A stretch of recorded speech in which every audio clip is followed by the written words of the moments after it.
Hello అండి, నమస్తే. మనము కిచెన్లోని చాలా పనులను కొద్దిగా ఇబ్బంది పడిపోతుంటాం కదండి. అలా కిచెన్లోని పనులను మనము ఇబ్బంది పడకుండా కొద్దిపాటి టిప్స్ తెలిస్తే చాలండి, చాలా ఈజీగా మనము వంటింట్లో పనులు సులువుగా చేసుకోవచ్చండి. ఇప్పుడు ఆ చిట్కాలు ఏంటివి, ఎలా ఫాలో కావాలో ఇప్పుడు వీడియోలోకి వెళ్ళి చూసే ముందర వీడియోను స్కిప్ చేయకుండా చూడండి. వీడియో నచ్చితే లైక్ చేయడం మాత్రం మర్చిపోకండి, అలాగే సబ్స్క్రైబ్ చేయండి. ఇప్పుడు వీడియోలోకి వెళ్దామండి. రైస్ మిగిలిపోయిందని పడేస్తుంటాం కదండి, దాన్ని మనము పడేయకుండా మనము వడియాలా అప్పడాలా చేసుకోవచ్చండి. ఇలా ఒక్కసారి రైస్ మిగిలిందని పడేస్తుంటారు, అలా రైస్ మిగిలిపోయిందని పడేయకుండా ఇలా అయితే చేసుకోవచ్చండి. రైస్ని మిక్సీ జార్లో వేసుకొని కొద్దిగా వాటర్ పోసుకుంటూ మిక్సీ పెట్టుకోవాలండి. ఈ విధంగా స్మూత్గా బ్యాటర్ ఉండేలా మిక్సీ పెట్టుకొని ఒక బౌల్లోకి వేసుకొని సరిపడినంత సాల్ట్ను వేసుకోవాలి, చిల్లీ ఫ్లేక్స్ను వేసుకోవాలి, జీలకర్రను వేసుకోవాలండి. వేసుకుని బ్యాటర్ ఈ విధంగా కలుపుకొని ఒక కవర్ పైన లేదంటే కాటన్ క్లాత్ పైన ఈ విధంగా కొద్దిగా వేస్తూ ఈ విధంగా స్ప్రెడ్ చేస్తూ అప్పడల్లా వేసుకోవాలండి. ఇలా వేసుకుంటే మనకు సమ్మర్లో అయితే చాలా బాగుంటుందండి. వేస్ట్గా అయ్యే రైస్తోన మనం ఈ విధంగా అప్పడల్లా వేసుకోవచ్చు.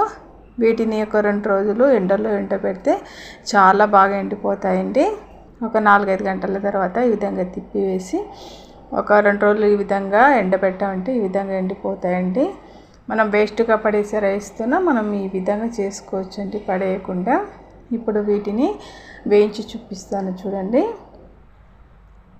వీటిని వేయిస్తే అసలు ఎంత బాగా పొంగుతాయంటే వీటిలో ఎలాంటి బేకింగ్ సోడా కానీ ఏది కూడా వేయలేదు, చాలా బాగా పొంగుతాయి. టేస్ట్ కూడా చాలా బాగుంటాయండి.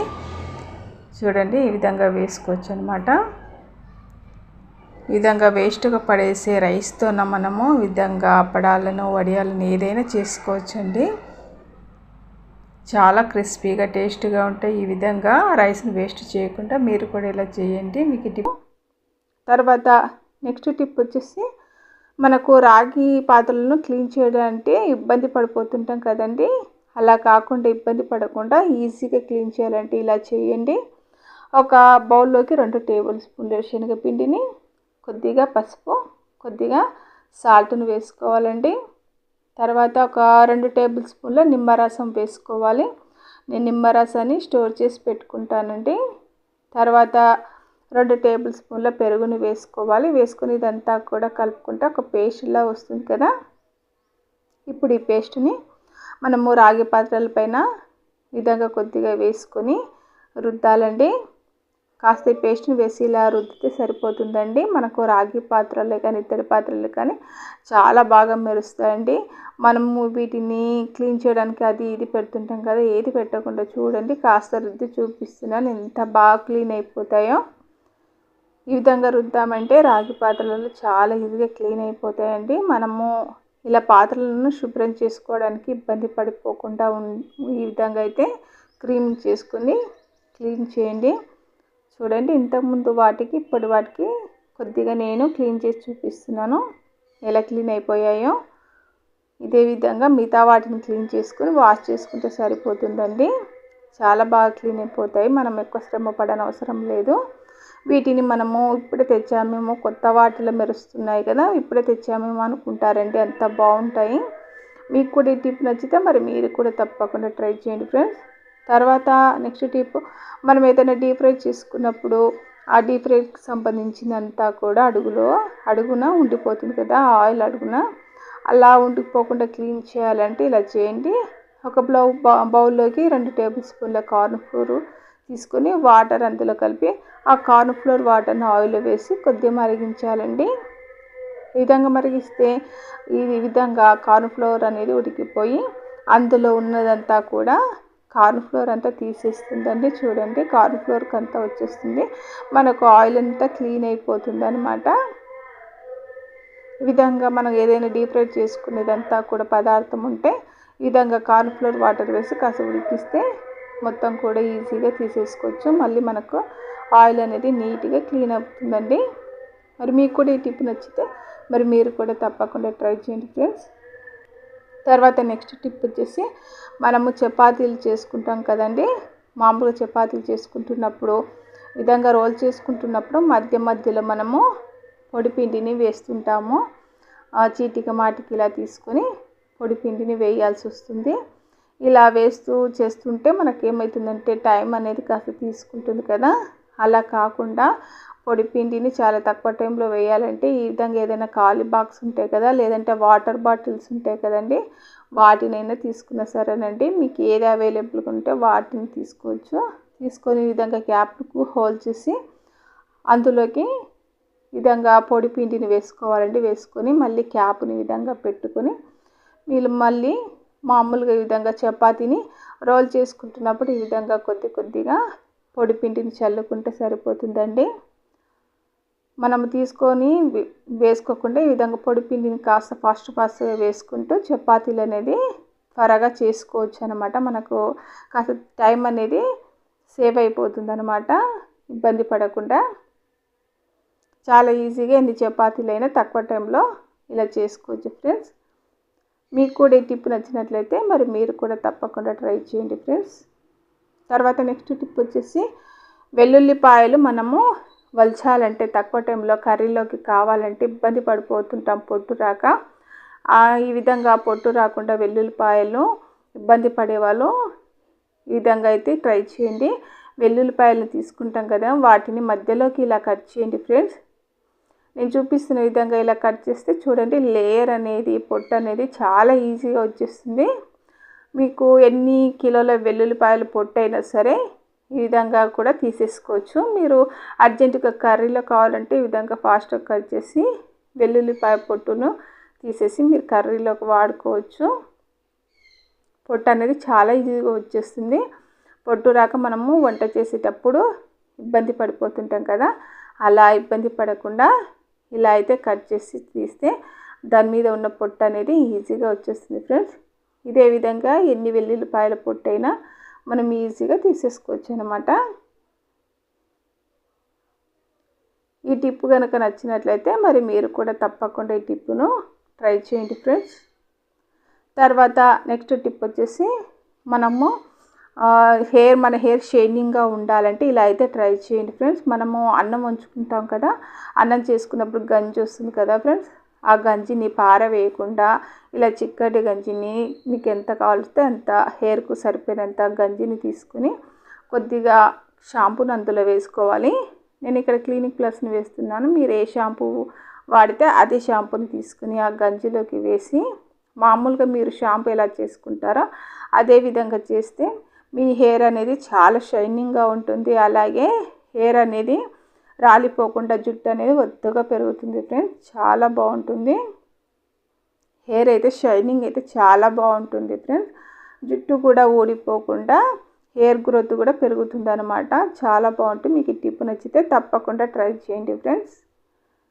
తర్వాత నెక్స్ట్ టిప్ వచ్చేసి ఇక్కడ మనము ఉప్పు వేసుకుంటుంటాం కదా, కల్లుప్పు వేసుకున్నప్పుడు ఒకసారి మనకు తేమగా ఉండి అంత తడిగా ఉండి అంత మనకు వాడుకోవాలంటే ఇబ్బంది పడిపోతుంటాం కదా ఫ్రెండ్స్. అలా కాకుండా ఉప్పు మనము వాడే వాటిని బాగా ఎండపెట్టి అందులోకి పెట్టి ఉప్పును మళ్ళీ కల్లుప్పును అందులోకి వేయాలి.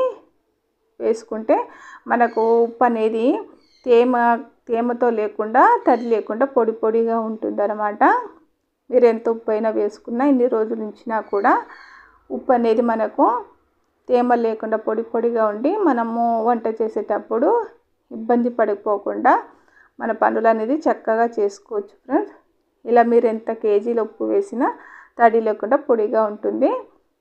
మీకు కూడా ఈ టిప్ నచ్చినట్లయితే మరి మీరు కూడా తప్పకుండా ట్రై చేయండి ఫ్రెండ్స్. నెక్స్ట్ టిప్ వచ్చేసి మనం వంట చేసేటప్పుడు హడావిడిగా వంట చేసినప్పుడు ఆ చెత్త అంతా కచరా ఉంటుంది కదా, మనము కట్ చేసిన ఈ కూరగాయలన్నీ వాటిని తీసుకెళ్ళి సింకులో పడేస్తుంటాము. సింకులో పడేస్తే అంతా బ్లాక్ అయిపోతుంది కదా.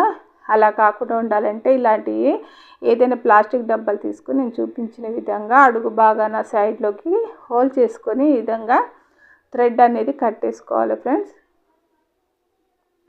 ఈ విధంగా కట్టేసుకోవాలన్నమాట. థ్రెడ్ని ఈ విధంగా కట్టుకున్న తర్వాత ఇక్కడ సింకు దగ్గర పెట్టుకోవాలన్నమాట. అడుగు భాగంలో హోల్ చేయడం మర్చిపోకండి. తర్వాత డబల్ ప్లాస్టర్ తీసుకోవాలండి. ఈ విధంగా తీసుకొని దానికి వాటర్ బాటిల్ క్యాప్ ఉంటుంది కదా, దాన్ని ఈ విధంగా అంటించుకోవాలి. మీకు ప్లేస్ ఎక్కడ అవైలబుల్గా ఉంటుందో సింక్ దగ్గర అక్కడ ఈ విధంగా నేను చూపిస్తున్న ఈ విధంగా అంటించుకొని, మీరు చెత్త ఉంటుంది కదా మనము కట్ చేసిందంతా కూడా, ఆ డస్ట్ అంతా కూడా ఈ విధంగా వేశారంటే అడుగు భాగంలో వాటర్ వెళ్ళిపోయి ఈ పై భాగం అంతా కూడా చెత్త ఉండిపోతుంది. మీకు సింక్లోకి అంతా కూడా పోకుండా బ్లాక్ కాకుండా ఉంటుంది ఫ్రెండ్స్. ఈ విధంగా అయితే ట్రై చేయండి. మీరు హడావిడి పని చేసుకున్నప్పుడు ఈ విధంగా ఇబ్బంది పడకుండా ఇలా అయితే ట్రై చేయండి. ఈ టిప్ నచ్చితే మీరు తప్పకుండా ట్రై చేయండి ఫ్రెండ్స్. తర్వాత నెక్స్ట్ టిప్ వచ్చేసి, మనము ఏదైనా నాన్ వెజ్ ఎక్కువగా ఉన్నప్పుడు, ఎక్కువ రోజులు స్టోర్ ఉండాలి మిగిలిపోయింది అనుకున్నప్పుడు డీప్ ఫ్రిడ్జ్లో పెడితే అది గట్టిగా అయిపోతుంది కదా ఫ్రెండ్స్. డీప్ ఫ్రిడ్జ్ నుంచి తీసిన తర్వాత మళ్ళీ వాడాలి అంటే ఇబ్బంది పడిపోతుంటాము, చాలా సేపు పడుతుంది అది మళ్ళీ మామూలుగా రావాలంటే. కాబట్టి తక్కువ టైంలో ఇలా చికెన్ అనేది మళ్ళీ మామూలుగా రావాలంటే ఈ విధంగా అయితే చేయండి.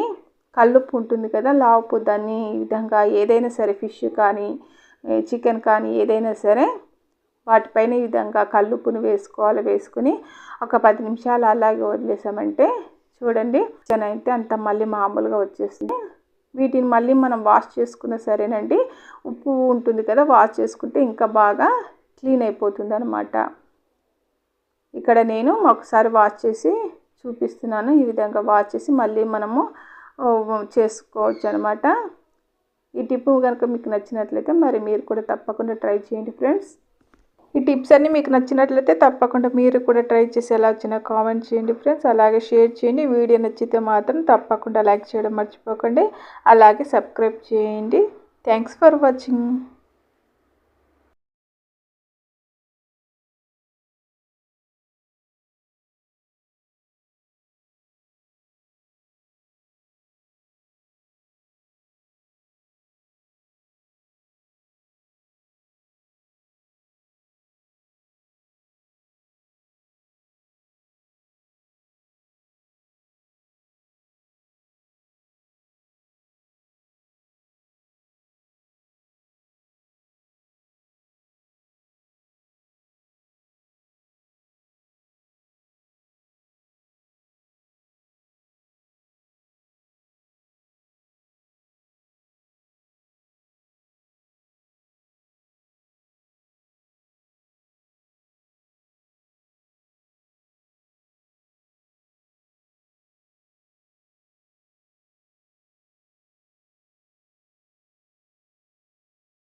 ఈ టిప్స్ మీకు నచ్చినట్లయితే తప్పకుండా ట్రై చేయండి. అలాగే వీడియో నచ్చినట్లయితే లైక్ చేయడం మర్చిపోకండి, షేర్ చేయండి, సబ్స్క్రైబ్ చేయండి. Thanks for watching.